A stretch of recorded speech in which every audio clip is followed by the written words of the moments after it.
Good morning, K2, and welcome to the art room. I've missed you being here with me, but let's get some work done anyway. Now, I know that you are going on to number 20 this week, so let's do a fun art piece with number 20.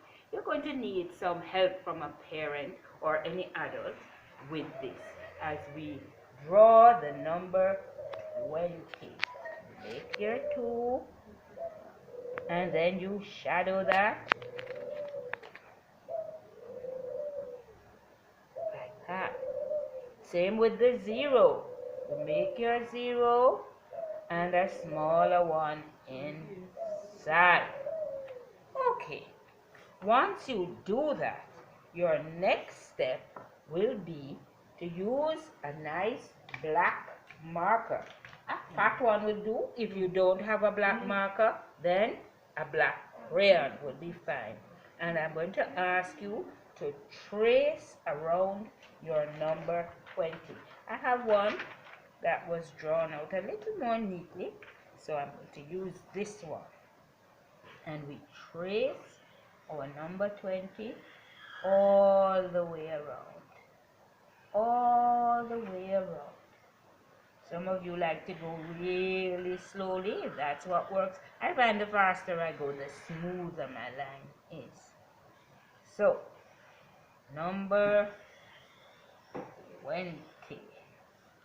There I go. A nice, big, bold, fat number 20. This number 20 has been eating fruits and vegetables.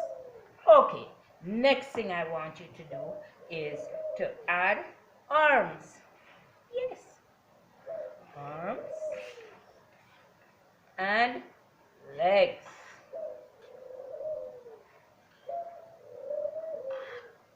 There we go. Same thing for the zero. Arms and legs. Good. Now I want you to just divide each numeral into separate spaces. You can use a straight line, a zigzag line, a curved line, a wavy line.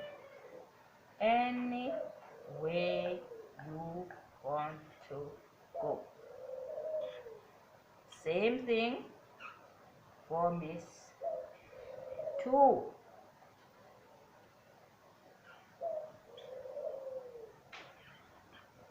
Okay, when that's done, I want you to take your crayons, sit down, take your time, and neatly color in all spaces using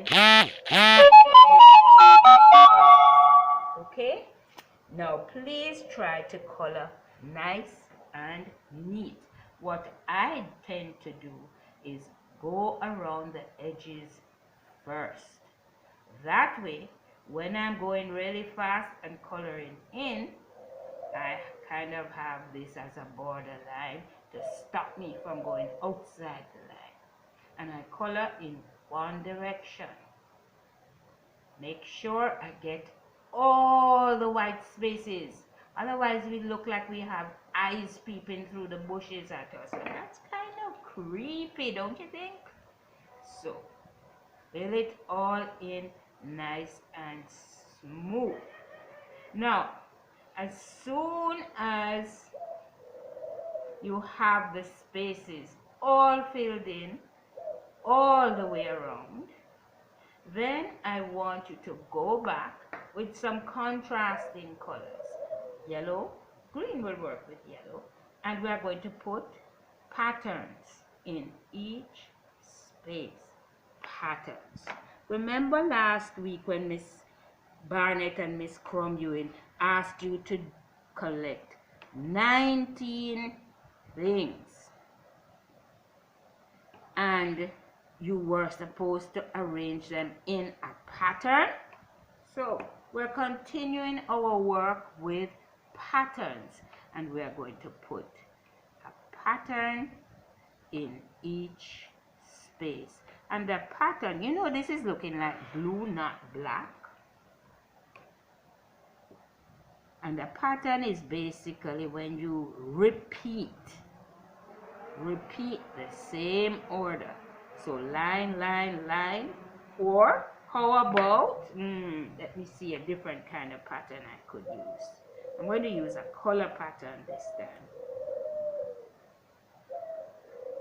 See, I went out the edge because I didn't go around the edges first. Oh, Mrs. McNaughton, you're not listening to yourself. Guys, don't do that. Remember, go around the edge first. Okay, I am going to do a color pattern. So I'm going to go black, blue, green. Now what comes next in the pattern?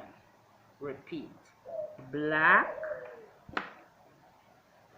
blue, then green.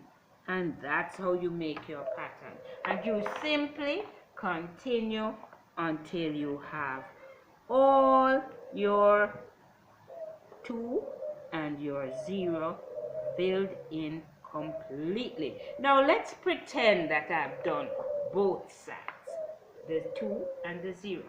If you look over here, I have some shapes cut out, and I have 4 of these and 4 of these. These are slightly bigger, and we're going to glue these just a little down, glue them in place right up here. Now I folded the paper so that when I cut one, I got 4, so they're all the same size. That's a little trick I keep teaching you and reminding you. If we cut more than one at the same time, we save time, and we also manage to get the shapes being exactly the same. There I go. Remember, not too much glue. You hear that, Ariana? Not too much glue. Zuri, not too much glue. Those are my glue monsters in K2. Zuri and Ariana, they love to use a lot of glue. And Mrs. McNaughton says, just a dot, not a lot. Just a dab will do ya. So there are my eyes, and I can go back to my marker and put a little black dot in the middle of each eye. So I have some nice eyes. How about some hands? There you go, Mr. O, Mr. Zero. There you go with your hands. And this is just a simple shape, and then I zigzag at the top. And that's how I get my hands. I know that you can do this too. And if you have a little trouble cutting shapes, you can ask an adult.